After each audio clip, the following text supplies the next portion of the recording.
نحمده ونصلي على رسوله الكريم اما بعد فاعوذ باللہ من الشیطان الرجیم بسم اللہ الرحمن الرحیم نگاہ عشق و مستی میں وہی اول وہی آخر نگاہ عشق و مستی میں وہی اول وہی آخر وہی قرآن وہی فرقان وہی طٰہٰ وہی یاسین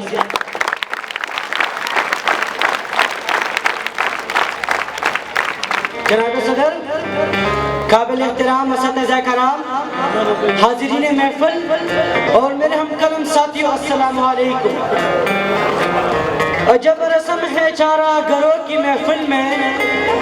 عجب رسم ہے چارہ گروہ کی محفل میں لگا کر زخم نمک سے مساج کرتے ہیں غریب شہر ترستا ہے ایک نوالے کو غریب شہر ترستا ہے ایک نوالے کو امیر شہر کے کتے بھی راج کرتے ہیں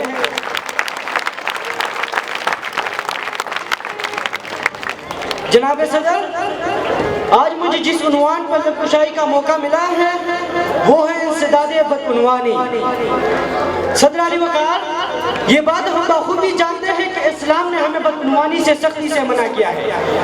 آقائے دو جہاں حضور صلی اللہ علیہ وآلہ وسلم نے فرمایا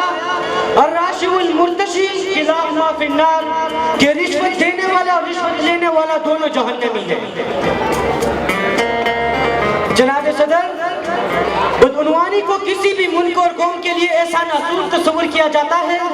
جو پھیل جائے تو معاشرے تباہ ہو جاتے ہیں کیونکہ جس ملک میں بدعنوانی کا چلن ہو جس ملک کی اقوام اپنی ناجائز کاموں کو جائز کرانے کے لیے سرعام سرکاری افسروں کو رشوت دے جس ملک کی سیاسی قیادت خود بیٹھ جوڑ سے کرپشن کو فروغ دے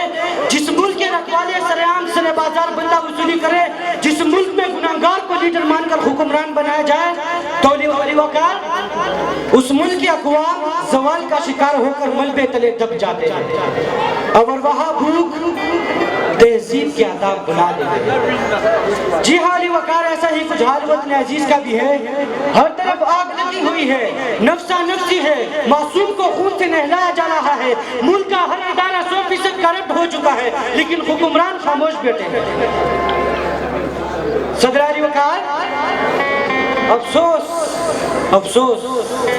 آج ارکان اسمبلی نیب اور وزراء بڑے دعوے کے ساتھ کہتے ہیں کہ ہم نے بدعنوانی کا خاتمہ کیا ہے تو علی وقار میں آپ سے پوچھنا چاہتا ہوں آپ مجھے بتائیے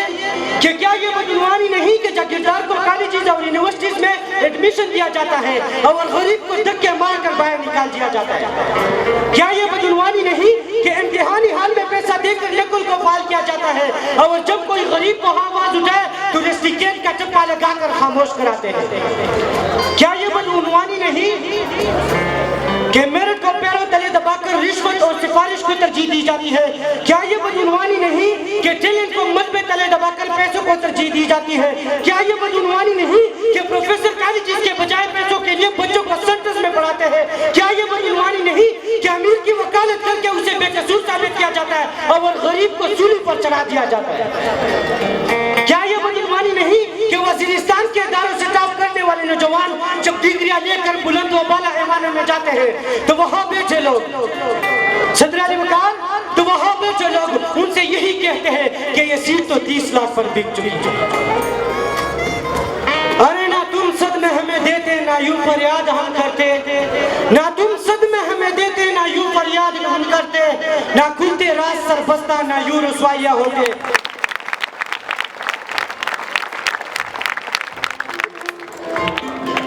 صدر علی وقار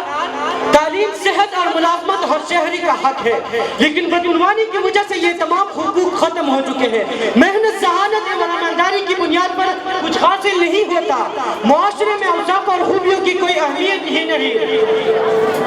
ملک میں جمہوری نظام کو محض ایک امیرانہ نظام کے طور پر رائج کرنے کی کوشش کی جا رہی ہے جمہوری آزادی مساوات عزت و احترام کی بجائے قوت و طاقت جبر و بدعنوانیت کو مضبوط اور عوام کو مسلسل کمزور کرنے کی کوشش کی جا رہی ہے راشی کا مرتاشیوی پا میدان بای پیشیوی راشی کا مرتاشیوی پا میدان بای پیشیوی ویژبا با وچا ہر اندام با غریگی